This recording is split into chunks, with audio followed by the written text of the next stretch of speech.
Hello friends, இன்றைக்கி நம்ம பார்க்க போகிறது சிக்கன் ஷீக் கவாப் கிரேவி தான் பார்க்க போகிறோம். இதோட டேஸ்ட்டு சொல்லவே முடியாது, அவ்வளோ டேஸ்டியாக இருக்கும். சிக்கன் பிடிக்காதவங்க கூட இந்த கிரேவியை சாப்பிட்ருவாங்க. உங்கள் வீட்டில் இருக்க ஆளுங்களை இம்ப்ரெஸ் பண்ணோன்னா கண்டிப்பாக இந்த ரெசிபியை ட்ரை பண்ணி பாருங்கள். ஒரு கடாயில் 2 ஸ்பூன் தனியாக 1 ஸ்பூன் ஜீரகத்தை வறுத்துட்டு மிக்சியில் போட்டு கொரகரப்பாக அரைச்சி எடுத்துக்கோங்க. 1 ஸ்பூன் மிளகும் அதே மாதிரி கொரகரப்பாக அரைச்சி சைடில் எடுத்து வச்சுக்கோங்க. 1/2 கிலோ போன்லெஸ் சிக்கன் எடுத்துகிட்டு 1 ஸ்பூன் கரம் மசாலா, நம்ம அரைச்சி வச்சிருந்த தனியா சீரகம் 1 ஸ்பூன் போட்டுக்கோங்க. சில்லி ஃப்ளேக்ஸ் 1/2 ஸ்பூன், நம்ம அரைச்சி வச்சிருந்த பெப்பரும் 1/2 ஸ்பூன் சேர்த்துட்டு 1 லெமனை புழிஞ்சு சேர்த்துக்கோங்க.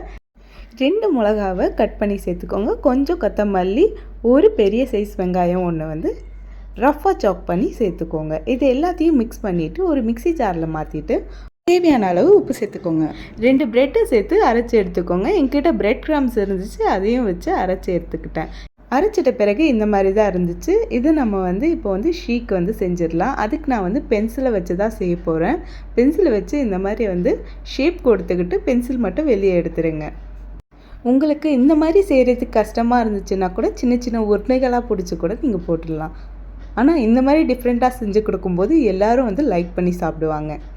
எல்லாமே இதே மாதிரி செஞ்சு எடுத்துக்கிட்டு நம்ம இதை ஷாலோ ஃப்ரை பண்ணி எடுத்துடலாம். மீடியம் டு ஹை ஃப்ளேம் வச்சுக்கோங்க. கடாயை நல்லா சூடாகிட்ட பிறகு எண்ணெய் ஊற்றிக்கிட்டு எண்ணெய் ஹீட் ஆகிட்ட பிறகு ஒன்றா போட்டு எடுத்துக்கோங்க. நல்லா கோல்டன் ப்ரௌனாக ஆகட்டும், திருப்பி விட்டு ஃப்ரை பண்ணி எடுத்துக்கோங்க. இதே மாதிரி எல்லாத்தையும் ஃப்ரை பண்ணி எடுத்துக்கலாம்.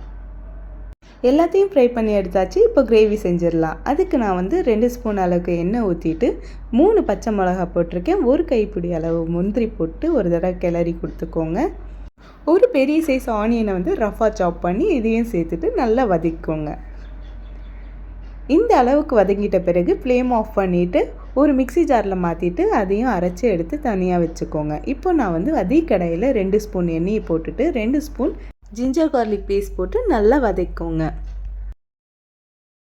நம்ம அரைச்சி வச்சுருந்த பேஸ்ட் இது கூட சேர்த்துக்கலாம். சேர்த்துட்டு மிக்சி ஜாரை வாஷ் பண்ணி இது கூடயே தண்ணி சேர்த்துக்கோங்க. இது நல்ல ஒரு கொதி வரட்டும்.